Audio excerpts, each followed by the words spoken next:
Assalamualaikum warahmatullahi wabarakatuh. Baik, rekan-rekan mahasiswa, di sini saya akan membantu mempelajari mata kuliah Mekanika Kekuatan Bahan 2. Tujuan dari pembelajaran ini, rekan-rekan mahasiswa dituntut untuk mampu menerapkan prinsip dasar mekanika kekuatan bahan pada perancangan konstruksi mesin, mampu merancang konstruksi mesin berdasarkan aspek keselamatan kerja, dan mampu melakukan analisa pada studi kasus kekuatan material. Pustaka yang kita pakai dalam mata kuliah MKB 2 ini bisa dibaca, yaitu yang utama itu Hegden et al. Dalam Mechanics of Material, kemudian Sigli dalam Mechanical Engineering Design, dan Timoshenko dalam Element of Strength of Material. Pokok bahasan pada mata kuliah MKB 2 yaitu lenturan pada batang elastis, lenturan pada batang statis tertentu, lenturan pada batang statis tertentu, dan teori kolom. Baik, pada bab 1 kita akan membahas lenturan pada batang elastis. Lenturan sendiri adalah perpindahan elemen suatu batang yang terjadi akibat adanya beban gaya geser atau momen lentur. Lenturan akibat beban geser umumnya sangat kecil dibanding dengan lenturan akibat beban momen. Lenturan akibat beban geser biasanya hanya diperhitungkan untuk batang yang sangat pendek, sehingga proporsi terhadap lenturan yang terjadi karena beban momen menjadi cukup berarti untuk diperhitungkan. Besarnya lenturan yang terjadi pada suatu batang terutama tergantung dari beberapa faktor. A. Sifat kekakuan bahan atau modulus elastisitas. B. Posisi batang terhadap beban dan dimensi batang yang biasanya ditunjukkan dalam besaran momen inersia batang, dan C. Besarnya beban yang diterima. Dalam perencanaan suatu bagian mesin atau konstruksi mesin, selain perhitungan tegangan atau stres yang terjadi akibat beban yang bekerja, biasanya besarnya lenturan seringkali harus diperhitungkan. Hal ini disebabkan walaupun tegangan yang terjadi masih lebih kecil daripada tegangan yang diizinkan oleh kekuatan bahan, bisa terjadi besarnya lenturan akibat beban yang bekerja melebihi batas yang diizinkan. Nah, keadaan tersebut dapat menyebabkan kerusakan pada konstruksi mesin. Antara lain, keretakan pada bahan, bantalan pada poros yang berputar cepat rusak, kemudian bidang kontak antara roda-roda gigi menjadi tidak sempurna. Nah, berikut ini contoh dari kerusakan konstruksi mesin akibat ketidaktelitian dalam perencanaan. Gambar 1.1 ini adalah jatuhnya kaibet alat pemisah cangkang sawit pada 17 Oktober 2019. Kemudian gambar 1.2 jatuhnya rangka besi pada pengerjaan tol Bogor Outer Ring Road pada 26 Oktober 2017. Kemudian gambar 1.3 kecelakaan lonceng girder pada proyek pembangunan jalur ganda kereta Manggarai pada 4 Februari 2018. Baik, besarnya lenturan akibat beban momen dapat dihitung memakai salah satu dari 4 metode berikut,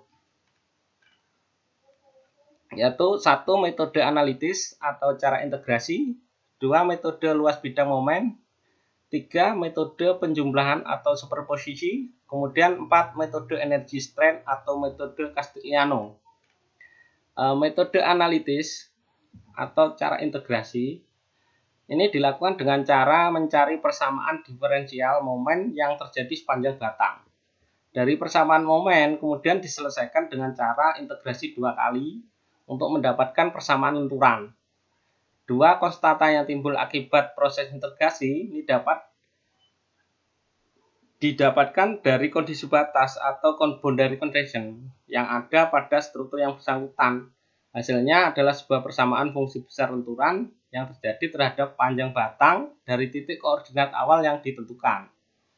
Kemudian metode bidang momen, luas bidang momen ini adalah metode semi-grafis dengan memanfaatkan sifat-sifat dari persamaan matematis lenturan.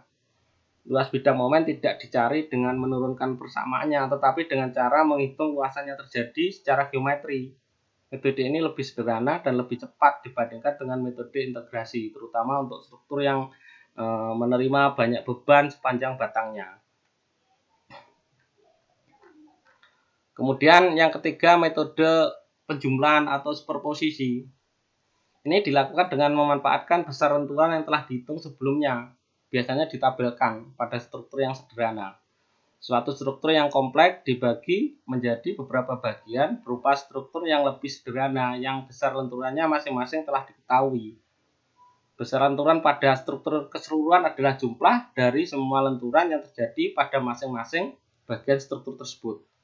Kemudian yang keempat adalah metode energi strength atau metode Castigliano. Disebut demikian karena ditemukan oleh seorang insinyur dari Italia yaitu Alberto Castigliano pada tahun 1873. Teori ini itu menyatakan bahwa lenturan yang terjadi pada suatu titik pada suatu batang adalah turunan parsial dari persamaan energi yang tersimpan di dalam batang akibat ban yang bekerja terhadap gaya yang bekerja pada titik tersebut. Apabila pada titik yang dicari lenturannya tidak ada gaya yang bekerja, maka biasanya diberikan gaya 0 atau dummy load pada titik tersebut.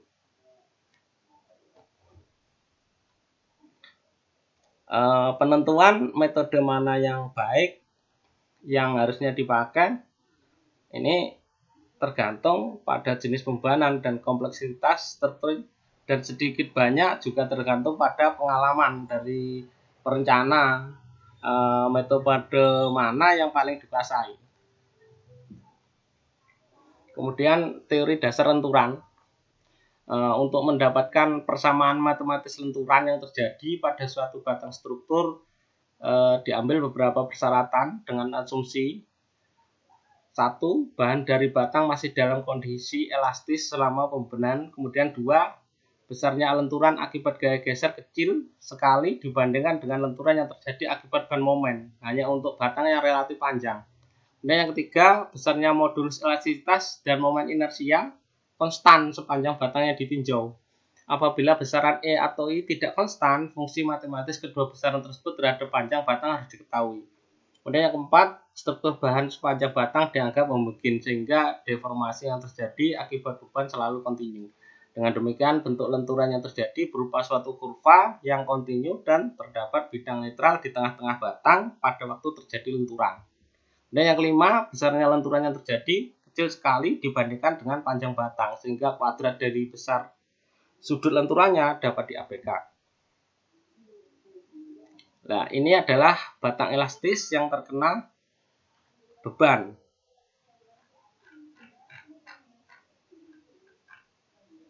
Pada gambar 1.4 ini kita akan melihat titik A dan B ini adalah bentuk lenturan yang menerima beban konstan sebagai segmen lingkaran. Kemudian gambar 1.5 di sini pada 1.5A yaitu batang sebelum terbebani, kemudian 1.5B batang setelah terbebani. Pada gambar 1.5B ini pada sisi atas elemen batang yaitu titik A aksen B aksen ini mengalami tekan. Jadi penyusutan dari panjangnya. Kemudian pada titik C aksen D aksen ini mengalami gaya tarik, jadi penambahan panjang. Keadaan batang yang melentur masih dalam kondisi elastis sehingga berlaku persamaan linear tegangan-regangan hukum Hooke. Sigma sama dengan epsilon dikalikan E, sehingga persamaan menjadi sigma sama dengan EY per rho.